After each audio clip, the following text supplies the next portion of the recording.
There's something magical about New Year's Eve. The excitement, the hope, the way it makes you feel like anything is possible. That's what I always thought, anyway. But this year was different. My name's Eric. I'm just a regular guy from Michigan, the kind of guy who keeps things simple. My life isn't perfect, but it's mine. A steady job at the auto plant, a decent little house, and a cat named Whiskey who greets me when I get home.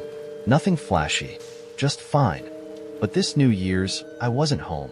My buddy Ryan had convinced me to join him and a few friends at a cabin out in the woods. He said it'd be fun, a way to shake off the year and start fresh. You can't be alone on New Year's, he'd said. It's bad luck. Bad luck. If only I'd known how bad it could really get. The drive up was uneventful. Ryan had rented the place, a big, old log cabin deep in the woods of northern Wisconsin. It was the kind of place you'd see on postcards.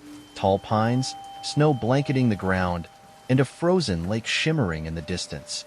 Peaceful, beautiful. It was already dark by the time I arrived. The cabin stood at the end of a narrow, snow-covered road, its windows glowing warmly in the cold night. I parked my truck and grabbed my bag, the crunch of my boots on the snow the only sound. Ryan came out to greet me, his breath puffing in the icy air.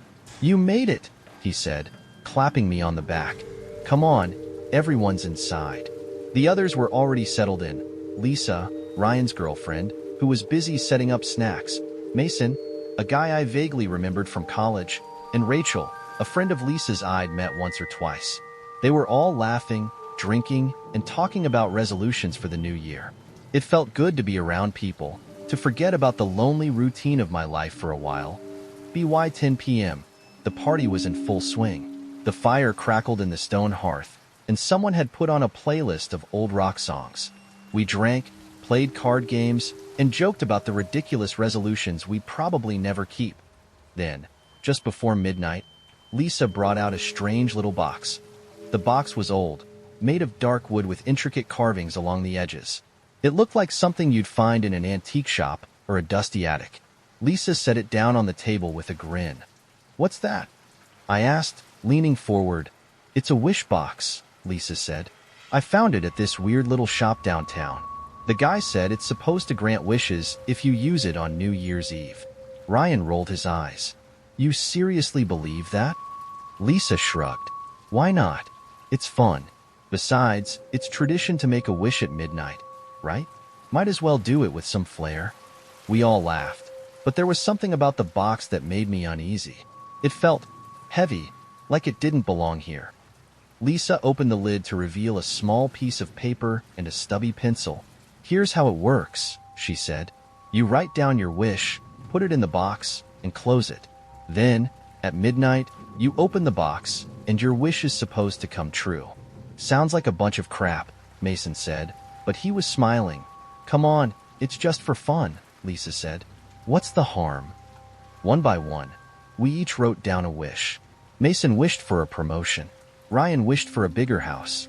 Lisa wished for a trip to Paris. When it was my turn, I hesitated. "What are you gonna wish for, Eric?" Rachel asked, her voice teasing that I thought about it for a moment. What did I want? A better job? A girlfriend? More money? None of it felt right. Finally, I wrote something simple, to be happy. When the clock struck midnight, we all cheered, clinking our glasses together. Lisa opened the box, laughing as she read each wish aloud. It was silly, light-hearted, and completely harmless, or so we thought. The first sign that something was wrong came the next morning. I woke to the sound of wind howling outside, rattling the cabin windows. The fire had gone out during the night, leaving the room cold and shadowed. I glanced at the clock, 7:23 a.m. Something felt off. The others were still asleep, sprawled out on the couches and air mattresses in the living room. I got up quietly, pulling on my boots and coat to step outside. The air was sharp and biting, the kind of cold that makes your lungs ache.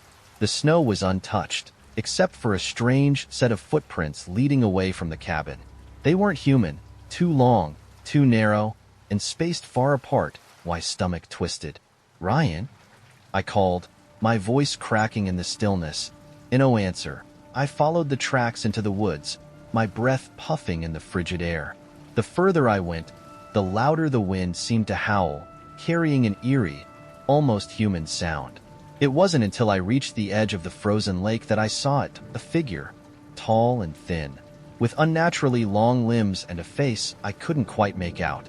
It stood in the middle of the ice, motionless, staring at me. "Hello?" I called, my voice trembling. The figure tilted its head, its movements sharp and unnatural, like a broken marionette. Then it began to walk, no, glide, toward me, its limbs bending in impossible ways that I ran. When I burst back into the cabin, the others were awake, their faces pale and tense. "Did you see it?" Mason asked, his voice shaking. "See what?" I asked, though I already knew. "The thing," Rachel whispered. "It was outside, watching us." Lisa clutched the wish box to her chest, her eyes wide with fear. "It's the box," she said. "It has to be. We wished for things, and now—" Her words were cut off by a loud knock at the door. The knock wasn't like a normal knock on the door. It was slow, deliberate, and impossibly loud, reverberating through the cabin like thunder. Each knock seemed to vibrate in my chest, as if whatever was on the other side wasn't just knocking. It was testing the very structure of the cabin. None of us moved. The fire was out. The cabin had gone completely cold, and the only sound was the wind screaming outside and that relentless, deliberate knock. Knock, knock. "Don't answer it," Lisa whispered, clutching the box like it was her lifeline. "Who would even be out here?" Rachel hissed. Mason crept to the window, peeking through the frost-covered glass. I followed his gaze, my heart pounding in my chest. At first, I saw nothing but the endless stretch of snow and trees. Then I saw it. Standing just beyond the porch was the figure from the lake. Its tall, gaunt body seemed to blend into the shadows, but its head, a pale, featureless oval, stood out starkly against the dark forest. It didn't move, but I could feel its gaze, its attention focused entirely on us. "Is it?" Rachel started to ask, but Mason shushed her. The knocking stopped. For a moment, we thought it was gone. The silence was worse than the knocking. I was about to step back from the window when the thing moved. It didn't walk. It didn't glide. It simply shifted, as though the space between where it had been and where it was now didn't matter. One second it was by the porch. The next, it was right outside the window. I stumbled back, crashing into the table. The box slipped from Lisa's hands and hit the floor with a loud thud. "Don't touch it!" she screamed as Mason instinctively reached for the box. But it was too late. The second Mason's hand made contact, the room went dark. The fire, the lights, even the glow from our phones. It all went out. The cabin was plunged into an oppressive blackness, the kind that feels alive, pressing against your skin and stealing the air from your lungs. "Is everyone okay?" Ryan's voice called out, panicked and shaky. "I'm here," I said. "What the hell is happening?" Lisa's voice trembled. "The box, it's the box. It's doing this." A low hum filled the room, growing louder with each passing second. It wasn't like any sound I'd ever heard. It was layered, almost like a chorus of voices, all whispering and screaming at once. And then we saw Iti in the center of the room. A faint glow appeared. It wasn't light, exactly. It was more like an absence of darkness, a pale, ghostly outline of the figure. It stood there, impossibly tall, its head tilting back and forth as if trying to decide which one of us to focus on.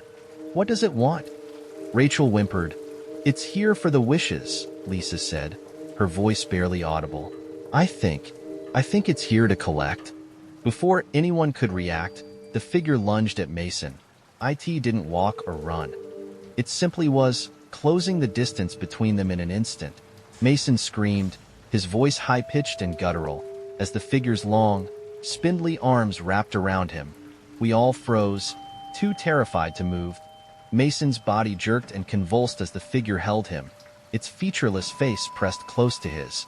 The humming grew deafening, shaking the cabin like an earthquake. Then, just as suddenly as it had started, it stopped. The figure was gone, so was Mason. The only sign he had ever been there was the wish box, now sitting upright on the floor where he dropped it. "What the hell just happened?" Ryan shouted, his voice breaking. Lisa scrambled for the box, her hands trembling. "It's the wishes," she said again, her eyes wide with terror. "We asked for things, but we didn't think about the cost." "What cost?" Rachel demanded. "I didn't sign up for this." Lisa opened the box, her breath hitching as she looked inside. "What is it?" I asked. Lisa held up a piece of paper. "It was Mason's wish. I want to be the boss." "What does that even mean?" Rachel asked. "It doesn't matter," Lisa said. "The box twists your wish. It gives you what you want, but it takes something else in return." "Then why did it take Mason?" Ryan asked, his voice rising. Lisa shook her head. "I don't know, but we have to destroy it." Lisa threw the box into the fire, at first. Nothing happened. The flames licked at the wood, charring its surface but not consuming it. Then, with a sound like a gunshot, the box exploded, sending sparks and embers flying across the room. The humming returned, louder than ever. The walls of the cabin began to shake, the windows rattling in their frames. "It's angry," Lisa shouted, shielding her face from the flying embers. "No kidding," Ryan yelled back. The shadows in the room began to move, detaching themselves from the walls and swirling around us like a living storm. Shapes began to emerge from the darkness, tall, thin figures with blank faces, identical to the one we'd seen outside. "There's more of them," Rachel whispered, her voice trembling. The figures didn't move. They just stood there, surrounding us, their presence oppressive and suffocating. "What do we do?" Ryan asked, his voice barely audible over the humming. Lisa held up the box, now blackened and cracked. "We have to finish this. We have to." Before she could finish, one of the figures lunged at her. The figure didn't take Lisa like it had taken Mason. Instead, it wrapped its long fingers around her throat, lifting her off the ground. Her eyes went wide with terror as she clawed at its arms. But it was no use. "Stop!" I shouted, grabbing the first thing I could find. A poker from the fireplace, and swinging it at the figure. It passed straight through, like swinging it smoked. Lisa's body went limp, and the figure dropped her to the floor. "Lisa!" Rachel screamed, rushing to her side. Lisa's eyes fluttered open, but when she spoke, her voice wasn't her own. It was layered, strange, and inhuman. "You cannot undo what has been done," she said, her mouth moving mechanically. "The wishes are ours now. What do you want?" I demanded, my voice shaking. Her eyes locked onto mine. "A final wish." Lisa's body convulsed as the unnatural voice spoke through her. "One final wish will seal the debt. One of you must offer it willingly." The room went still, the air suffocating as the weight of the words pressed down on us. The figures in the shadows swayed, their faceless forms eerily calm, as if they were waiting for someone to step forward. "What happens if we don't make a wish?" Rachel asked, her voice breaking. Lisa, or whatever was controlling her, tilted her head, her blank stare fixed on Rachel. "Then the debt remains unpaid, and all of you will be taken." "Taken where?" I asked, though I wasn't sure I wanted the answer. "To the place where wishes are born and consumed," the voice replied. "You will not return." The humming grew louder, the walls seeming to close in around us. Ryan grabbed my arm, his face pale and desperate. "We can't let them take us, man. One wish, right? That's all it takes." "But it twists the wish," I said, my voice barely a whisper. "You saw what happened to Mason. We don't know what it'll do." Lisa's mouth twisted into a grotesque approximation of a smile. "Choose wisely or choose nothing. Either way, the night will end." None of us wanted to be the one to make the wish. The box sat on the floor, blackened and cracked, but still impossibly whole. The figures loomed closer, their movements slow and deliberate, as if savoring our fear. Rachel broke the silence. "I'll do it." "No," Ryan said, stepping in front of her. "We don't even know what will happen." Rachel's eyes were filled with tears, but her expression was resolute. "We don't have a choice. Someone has to do it, and I'm not going to stand here and wait to die." She bent down and picked up the box, her hands trembling. The figures seemed to lean forward, their attention wholly on her. The humming stopped, replaced by an unbearable silence. Rachel took a deep breath and closed her eyes. "I wish," she hesitated, the weight of her words hanging in the air. "I wish for all of us to be safe." The moment the words left her mouth, the room erupted into chaos. The figures screeched, a sound so high-pitched and piercing that we all clapped our hands over our ears.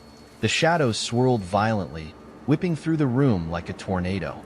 Rachel screamed, dropping the box as her body was lifted into the air. Her limbs twisted unnaturally, her face contorted in agony. "What's happening?" Ryan shouted, but there was no answer. The figures converged on Rachel, their faceless heads tilted as they surrounded her. She thrashed and screamed, but there was nothing we could do. The light, the strange, pale light that had first appeared when Mason was taken, began to emanate from her, growing brighter and brighter until it was blinding. When the light faded, Rachel was gone. The figures were gone. The box was gone, and the cabin was silent. None of us spoke as the first light of dawn crept through the windows. The cabin looked the same as it had the night before, warm and inviting, as if nothing had happened. But the absence of Rachel and Mason hung over us like a shadow. "What just happened?" Ryan finally asked, his voice hoarse. "I don't know," I said, "but it's over, isn't it? They're gone. The box is gone." Lisa sat on the couch, staring blankly at the floor. "Rachel wished for us to be safe," she said quietly. "She gave herself up to protect us." None of us replied. What could we say? We packed our things in silence, none of us wanting to stay in the cabin a moment longer than necessary. The drive back to town was eerily quiet, the roads empty and the sky overcast. When I got home, everything felt wrong. The house was the same as I'd left it, but it felt hollow, lifeless. Even Whiskey, my usually affectionate cat, seemed distant, staring at me with unblinking eyes. I tried to go about my day, but I couldn't shake the feeling that something was watching me. That night, as I lay in bed, I heard it again, a knock, slow, deliberate, and impossibly loud that I froze, my heart racing as the sound echoed through the house. Knock, knock, knock that I didn't move. I didn't breathe, and then, from the darkness, a voice. "Eric, you didn't make a wish." The next morning, the news was filled with reports of strange disappearances across the state. People vanishing from their homes without a trace. No signs of forced entry. No clues left behind, and I turned off the TV and stared at the wish box sitting on my kitchen table. IT wasn't supposed to be here, but it was. The carvings seemed deeper now, more intricate, as if they were alive. The lid was slightly open, a piece of paper visible inside. My hands trembled as I reached for it, my breath catching in my throat. The paper was blank, and I knew, with a sick certainty, that it was waiting for my wish. I stared at the box for hours. It sat there, silent but somehow suffocating, as though it were the most powerful thing in the room. The blank piece of paper seemed to mock me, daring me to write something down. I thought about Rachel and Mason, about the faceless figures that had come for them, about the way the box had twisted their wishes into nightmares. I couldn't touch it, but I couldn't ignore it either. The knock came again that night. Knock, knock, knock. This time, it didn't stop after 3 knocks. It kept going, each one louder and more insistent than the last. The walls seemed to vibrate with the force of it, the sound burrowing into my skull. "Stop!" I shouted, clutching my head. "Just stop." The knocking ceased. For a moment, the silence was worse. Then a voice came from the shadows, low and guttural. "Make your wish." I spun around, my eyes darting to every corner of the room. There was no one there, but I felt them, watching me. My throat went dry. "I don't want anything," I said, my voice trembling. "Everyone wants something," the voice replied. The box rattled on the table, the lid snapping shut and then slowly creaking open again, as if inviting me. I backed away, but the voice followed, persistent and cold. "Wish, or we will take it for you." I couldn't stay in the house. Grabbing my keys, I fled, driving aimlessly through the dark streets until I found myself outside Ryan's place. His truck was in the driveway, but the lights in his house were off. I knocked on the door, my hands still shaking. Ryan? It's Eric. Open up. After a few moments, the door creaked open and Ryan stood there, looking like he hadn't slept in days. His eyes were bloodshot, his hair disheveled, and his face pale. "You too, huh?" he said, stepping aside to let me in. "What do you mean?"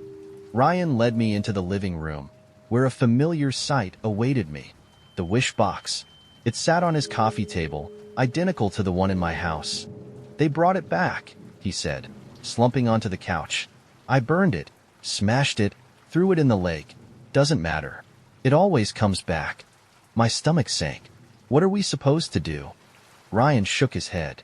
"I don't know, man, but I can't take this anymore. The knocking, the whispers, it's driving me insane. I'm thinking of just making a wish to get it over with." "No," I snapped. "You saw what it did to Rachel and Mason. You can't trust it." Ryan's eyes darted to the box. "Then what do we do? Just wait until it takes us?" We decided to call Lisa. She was the one who had brought the box into our lives in the first place. Maybe she knew more about it, or at least where it had come from. When we arrived at her apartment, the place was a mess. Books were scattered across the floor, pages torn and crumpled. Candles burned on every surface, their wax dripping onto the furniture. Lisa sat in the middle of it all, surrounded by papers and notes, her face gaunt and haunted. "You shouldn't have come here," she said when she saw us. "We didn't have a choice," I said. "The box is back." Lisa's eyes flicked to Ryan, then to me. "It's not just back. It never left. It's tied to you now, to all of us. There's no escaping it." "What is it, Lisa?" Ryan demanded. "Where did you get it?" She hesitated, then sighed. "I didn't just find it in some shop. That was a lie. I was desperate. I went looking for something, anything, that could change my life. I found this old man in a rundown store, and he gave me the box. Said it would grant wishes, but he warned me there'd be consequences. I didn't believe him. And now?"